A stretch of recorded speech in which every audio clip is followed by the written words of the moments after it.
Every state has a concussion law. Hawaii's concussion law states it is mandatory to remove an athlete from play as soon as a concussion is suspected.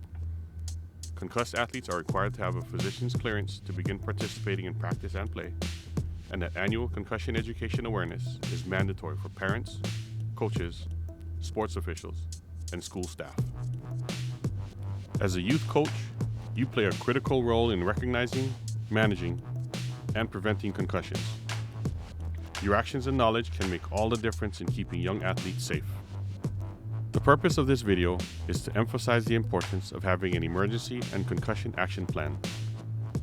Knowing what to do if a concussion happens, recognizing the signs and symptoms, creating a safe reporting environment, and understanding methods to reduce concussion risks. Let's break these down. But first, what is a concussion?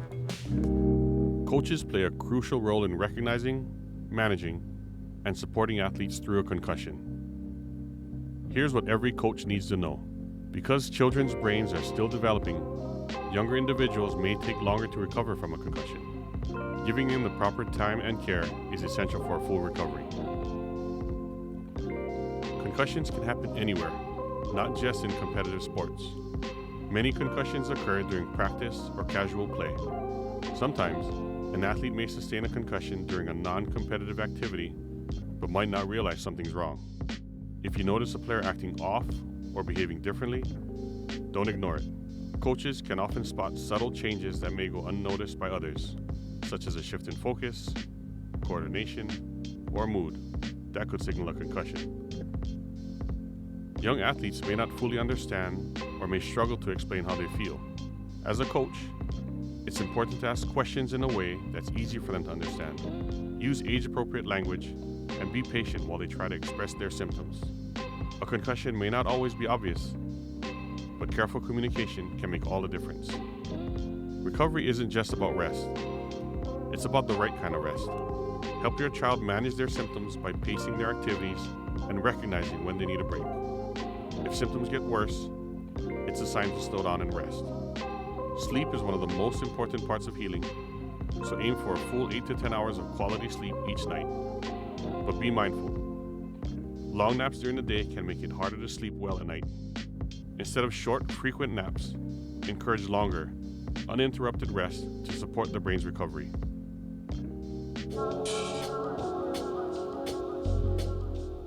As a coach, you're an essential part of the concussion management team. Your duties involve recognizing signs of a concussion, removing athletes from play immediately when an accident occurs, communicating with parents and healthcare professionals, teaching safe techniques to reduce the risk of concussion, and supporting your athletes during their recoveries. Young athletes may not always report their symptoms out of fear of letting their team down. As a coach, you can create an environment where honesty is valued. Foster a culture where honesty about injuries is encouraged and celebrated. Players need to know they can speak up without fear. Foster open communication, encourage athletes to report symptoms, and support athletic trainers in their assessments. As a head coach of a Division I basketball program, it's imperative that your players know their health matters. If you ever have a player that feels injured or sick, you sit them. You don't jeopardize their future. I recommend that every coach should have an emergency and concussion action plan in place. This means knowing who to contact, what steps to take, and how to provide that initial care when a head injury occurs. You never know when a concussion may happen.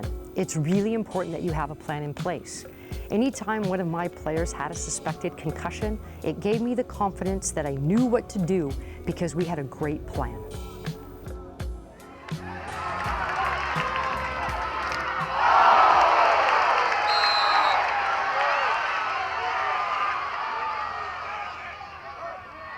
When a concussion is suspected, here's what every coach must do. If you're the only one there when a concussion happens, it's important to know what to do. First, know when to call for help. If the athlete's unconscious, has neck pain, or feels numb or weak in their arms or legs, call 911 immediately. If they are alert, responsive, and able to communicate without signs of serious injury, let them move on their own. Guide them to transition slowly, from lying down to sitting up, then standing, while watching for any signs of dizziness or worsening symptoms.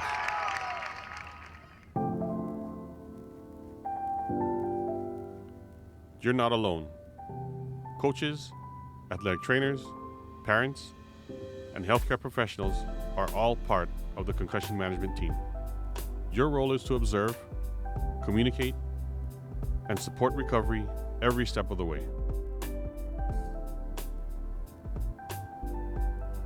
Before returning to play, practice, or games, an athlete must receive written medical clearance to ensure they're fully recovered. Medical clearance should come from a qualified healthcare provider, such as a physician, osteopathic physician, advanced nurse practitioner, neuropsychologist, or physician assistant who is trained in concussion management. It's recommended to keep a copy of the written clearance for record keeping, ensuring a safe and well-documented return to play.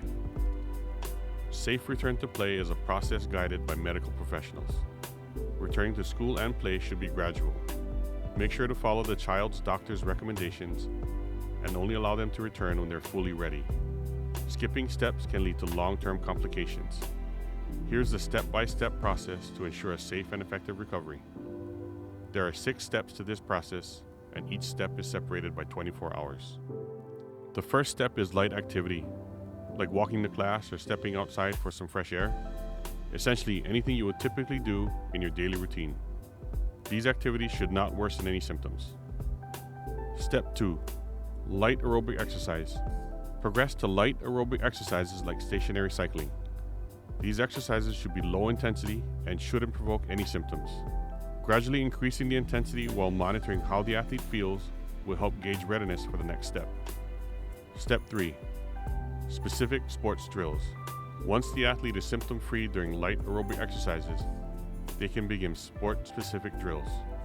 These may include running, technical movements, or other exercises relevant to their sport while still avoiding contact or high-intensity activity. Before advancing to Step 4, the athlete must receive written medical clearance.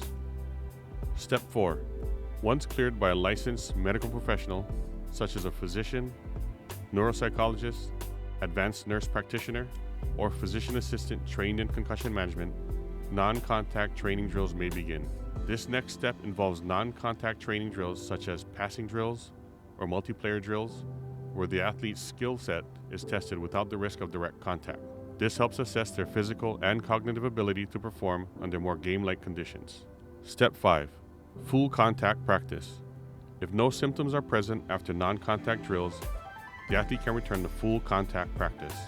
This step should still involve controlled, monitored situations to ensure they're physically ready for the intensity and potential risks of full play. Returning to full activity requires going through certain steps in a certain order. We do this in order to make sure that we're going from a low-intensity activity to a high-intensity activity. Skipping steps in this process can be detrimental. You want to make sure that you check in with your healthcare provider or athletic trainer to ensure that you're doing the steps properly.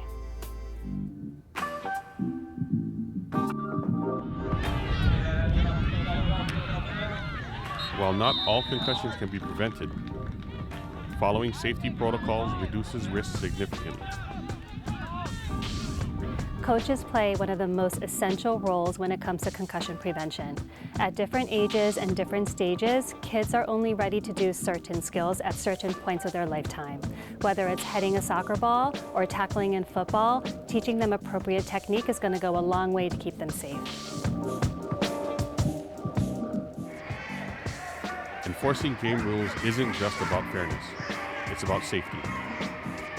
Preventing dangerous play, teaching safe techniques, and holding everyone accountable protects athletes from unnecessary risks.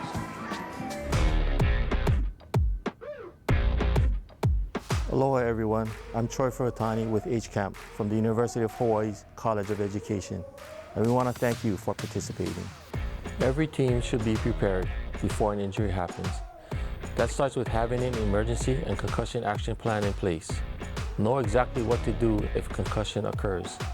Be able to recognize the signs and symptoms early and make sure athletes feel safe reporting them.